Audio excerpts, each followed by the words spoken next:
Пичове, това е следващия епизод на Redstone уроци.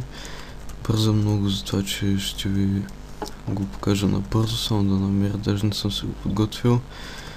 След 5 минути съм даскал за това, че така, това е chest room.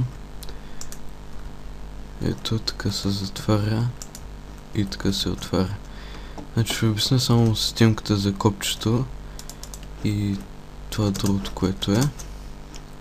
Значи където е бутона, редстоун окабеляването,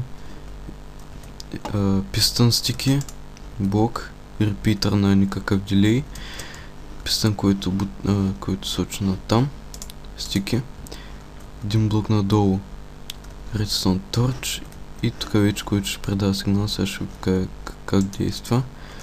Е така се включва сигнала и не спира, нали, след няколко секунди. А така се спира. Така. За честа да скриете много лесно, само един пистън тук надолу с репитър и окабеляването. И нали тук вече се го свързвате с тази системка.